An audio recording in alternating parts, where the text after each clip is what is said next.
already seeking ways to tame the Colorado through the engineering skills of the Bureau of Reclamation. But with 7 states disputing how much of the river's water each could claim, construction of a dam, any dam, was only a dream. But in 1921, Secretary of Commerce Herbert Hoover joined representatives from the 7 states to seek out a solution to equal water rights. Hoover proposed to simply divide the area into a lower and upper basin and leave further negotiations to the states within those basins. This compromise paved the way for the Boulder Canyon project to be constructed. And in 1931, the structure that would one day bear Hoover's name began with an explosion. Not only of black powder and dynamite, but one of human tenacity and ingenuity. It was the largest single contract awarded to that time by the federal government. It took the combined resources of 6 companies, forged into a single contracting entity, to undertake the mammoth project. But before the first shovel of earth could be removed, the Colorado River had to be diverted from its timeless path. The key was to cut 2 tunnels through the canyon walls on each side of the river, each 56 feet in diameter and approximately 4,000 feet long. The 4 tunnels took 2 years to complete.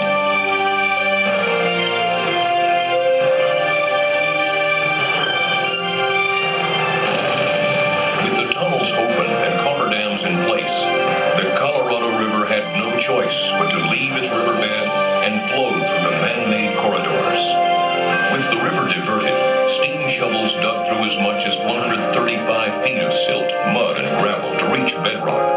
And there, Hoover Dam began as a simple square wooden form filled with concrete, followed by more than 3 million cubic yards of concrete over the next 2 years.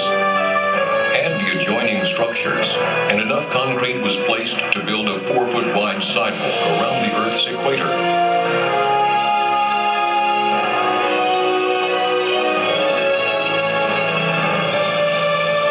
The setting concrete was predicted to take more than 100 years to cool, but engineers fashioned 1-inch steel pipe inside each concrete block before it was poured. A refrigeration plant so massive it could produce a 1,000-ton iceberg every day continuously pumped cold water through the pipes, cooling the concrete so construction was never interrupted. This innovative idea helped the entire structure be completed in just 5 years, 2 years ahead of schedule. Hoover Dam was built with 5 million barrels of cement, 18 million pounds of structural steel, 21 million pounds of gates and valves, and 840 miles of pipe. The scale of some of the equipment was beyond the capacity of American highways and railroads. The pipes that would carry water from the reservoir to the generators were so large they could not be shipped, so a manufacturing plant was created to build them at the site.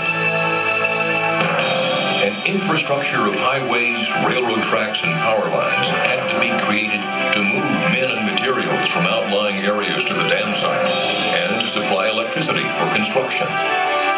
An entire town was needed to house the workers who were pouring in from all over America in the midst of the Great Depression. The project averaged 3,500 workers a day, working 3 shifts, 7 days a week with only 2 days off a year. The pay scale started at $4 a day, a good wage in the midst of the Great Depression sweeping America. Amid the country's economic uncertainty, the workers in this canyon gave new life to the nation's spirit, as they gave new life to the desert Southwest. This is an engineering victory of the first order, another great achievement of American resourcefulness, American skill, and American determination. And that is why I have the right once more to congratulate you who have builded Boulder Dam, and on behalf of the nation, to say to you, well done. Franklin Delano Roosevelt dedicated Boulder Dam on September 30th, 1935. In 1947, Congress officially named it Hoover Dam. Some call it the most prodigious engineering construction feat since the Great Pyramids of Egypt. When a U.S. Senate committee endorsed construction of Hoover Dam in 1928, its report said, "A mighty river, now a source of destruction, is to be curbed and put to work in the interests of society." And so it was. Hoover Dam brought the desert flood control, a reliable supply of water, electrical power, and more. Behind a 726-foot-tall concrete face lies Lake Mead, America's largest man-made lake. Born out of the collected waters of the Colorado River, it could cover the entire state of Pennsylvania to the depth of 1 foot. But held behind Hoover Dam, it is a life-giving source for communities throughout the Southwest. On its way to meet downstream needs, thousands of gallons of water per second flow from Lake Mead through the dam's 17 giant turbines, producing clean, non-polluting hydroelectric power. Hoover Dam produces almost 4.5 billion kilowatt hours of electricity each year, enough to serve the needs of over 1 million people.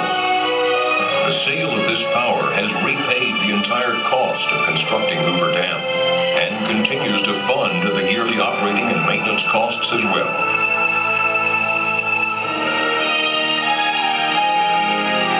Hoover Dam helped ensure a future for the communities that settled along the river and the low, flat valleys of Southern California and Southwest Arizona.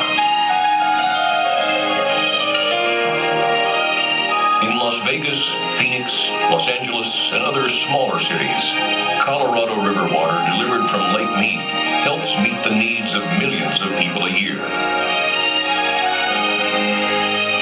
Hoover Dam and other dams along the Colorado River contain the floodwaters spawned each spring by melting snows, and from their reservoirs flows an assured and reliable water supply for water users throughout the basin.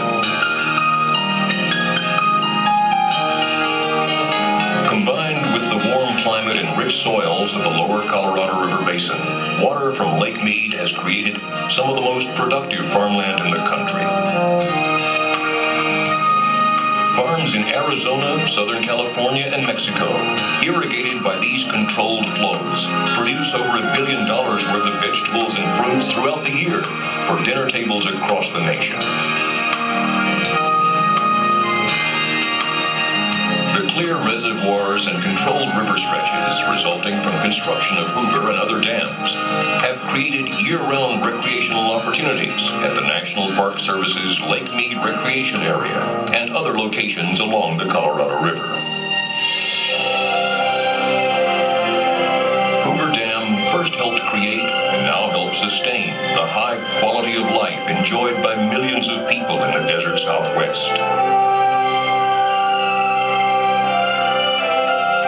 Hoover Dam and its other projects throughout the West, the Bureau of Reclamation is focused on efficient, effective, environmentally sensitive water resources management to help ensure our limited water supplies can meet the needs of all who depend on them. Wherever the system delivers water, life flourishes.